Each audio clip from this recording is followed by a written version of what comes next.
You're listening to Midlife Side Quest, the Over the Hill Gaming Podcast. Here's your host, John Wall.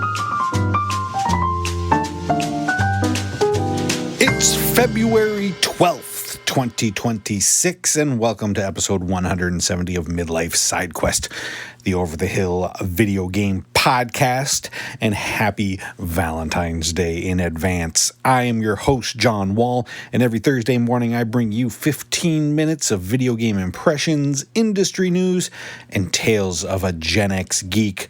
Thank you very much for tuning into the show this morning. On this week's episode, I'm going to be talking about the game Cairn.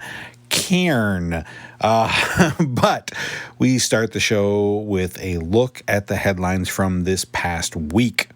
Sony has announced a new PlayStation State of Play, which will be airing later today at 2 p.m. Pacific, 4 p.m. Central Time, and the hype is building because it is scheduled to last over an hour and feature, quote, news, gameplay updates, and announcements from game studios across the globe. Now, I know I've personally been burned by the last few State of Plays. Sony has really been struggling, I think, to get a consistent flow of quality games out this generation. But I am going to open myself up to heartbreak again, because I think this one has the potential to be a pretty big one. So what can we expect? There will no doubt be plenty of third-party and indies shown, but the real meat and potatoes are the first-party studios. So let's take a look at what everyone might be working on right now. Team Asobi has presumably moved on to their next game after the big success of Astrobot. My guess is that they are working on some sort of direct sequel. That would be the smart play, but I think it is probably too early to see that yet. Doesn't quite feel that time. Guerrilla just announced Horizon Hunters Gathering, a poorly titled co-op game set in the Horizon world with a kind of Fortnite-esque visual style. It's said that the majority of the studio is on this game, so this is the next big thing, not Horizon 3, and I think there's a pretty decent bet that we get a good look at it today. Housemarque is nearing the release of Saros in April, so that also makes a lot of sense for us to get a good look at, even though it kind of feels like we've already seen a decent amount of that game. I'm sure it's going to make an appearance. Bungie is launching Marathon next month, and I think they will likely try to build some hype for it with a good new look at the game. Everybody seems to be a little bit lukewarm on it so far, so they could use something new to get people on board. I don't think we know anything yet from studios like Bend or Media Molecule, so that pretty much leaves, I think, Insomniac, Naughty Dog, and Santa Monica Studios. All three of those guys have big games in the pipeline. We've got Wolverine, which is supposedly still launching this year, so we should, I would say, pretty surely get a look at it later today, even if it's just a tease for, what could be a dedicated showcase later on. Naughty Dog, I don't know what's up with them and this game. They seem to be going through some stuff, a little bumpy over there, and it sounds like that this game could still be a ways off, so I don't think we'll see Intergalactic. And then Santa Monica, I think there's a pretty decent chance that we get a tease for Cory Barlog's next game, and I'm hoping personally that it is something completely original. I think that would be really cool to see him and them kind of step away from God of War and do something risky. I think so many of Sony's studios kind of play it fairly safe, and I'd love to see them really branch out and try something outside of their normal wheelhouse. But we shall see in just a few hours.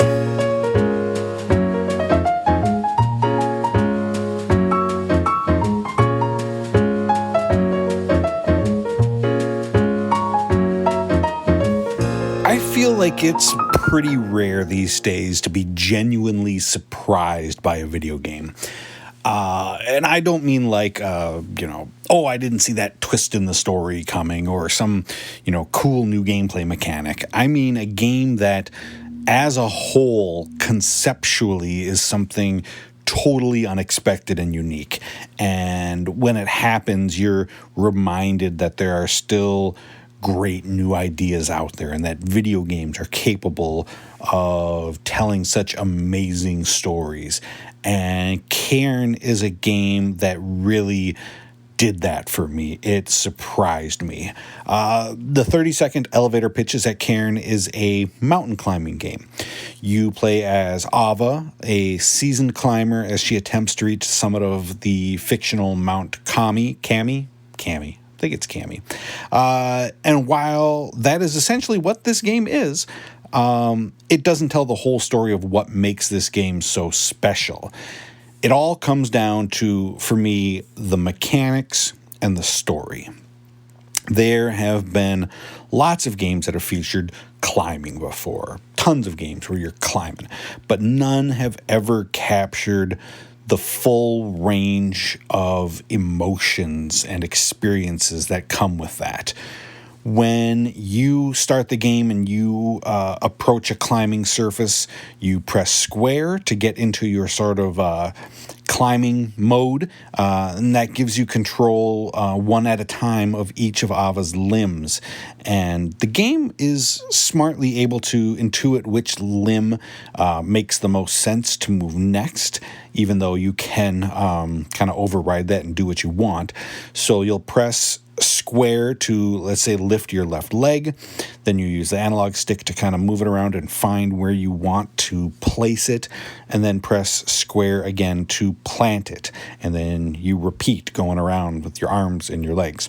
From a control perspective, functionally, the climbing is, fairly simple, easy to get, but it's all about taking your time and being smart about what your next move is, finding just the right foothold or ledge to grab onto. Part of what makes it so brilliant is that you can really tackle the mountain in any way that you want. There's no, path that you need to take. You really need to survey the scene and decide where you want to start from and really look around. I imagine that people could have wildly different experiences depending on, how they decide to go and what they'll see along the way, as opposed to someone who goes in a different direction. And it gets downright harrowing. As you climb, you'll need to focus on your stamina.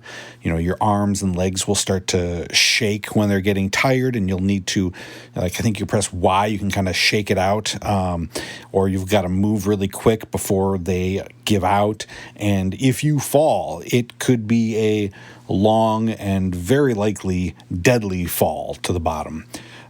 You can use pittons, though, to screw into the rock and latch your rope onto, giving you kind of like a customizable checkpoint that you can place wherever you want in case you slip.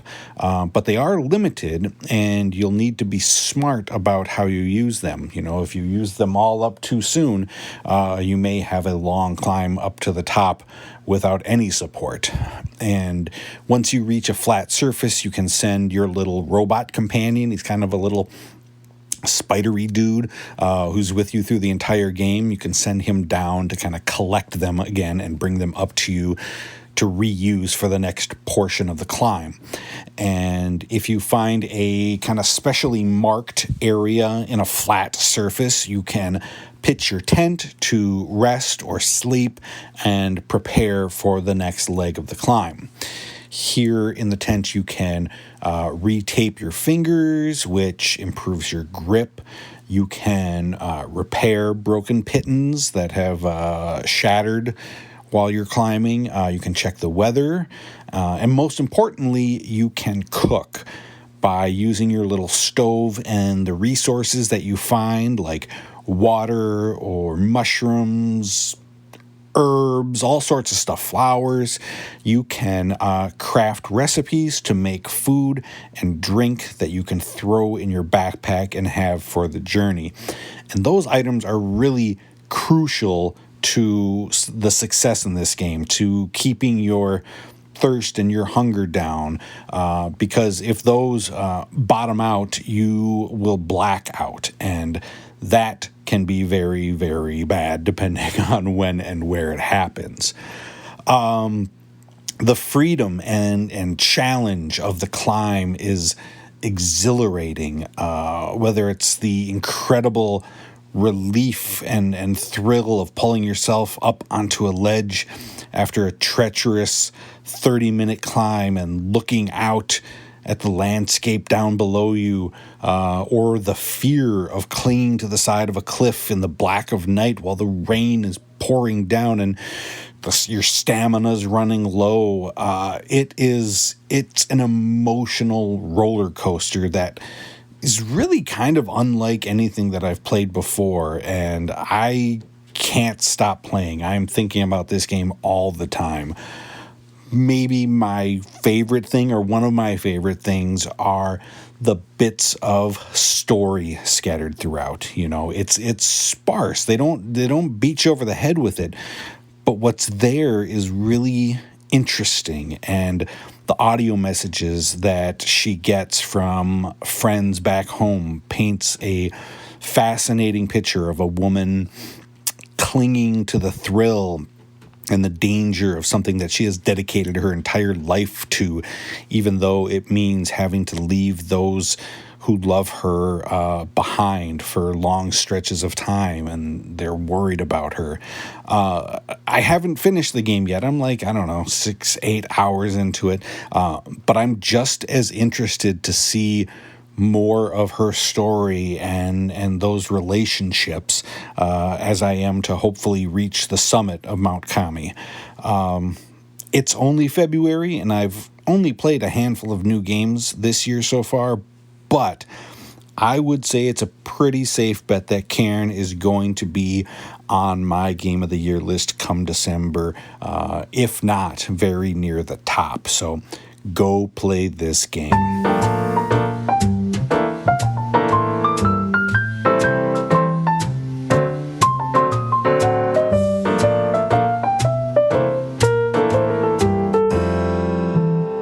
Before I go this week, I wanted to send a special thank you out to some folks.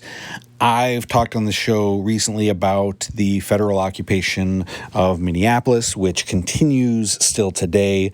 In fact, this morning, as I record this, there was a horrific car accident during an attempted ICE kidnapping. Well, a couple of weeks ago, I reached out to some folks in the games community to see if they would lend their voices to a video to call attention to what's been going on. And I got a really fantastic response. If you didn't see the video, you can find it on my social feeds, which are Blue Sky, Instagram, and Facebook. I'm pretty proud of it, so go take a look if you have the time. And thank you to everybody who helped out. Streamer and political organizer Riverboat Jack, the co-founder of 6-1 Indie, Kyle Stevenson, co-creator of 70% Complete, Phil Bothan, editor-in-chief of butwhythough.com, or .net, Kate Sanchez, executive editor at Game Informer, Brian Shea, and co-founder of Nextlander, Alex Navarro.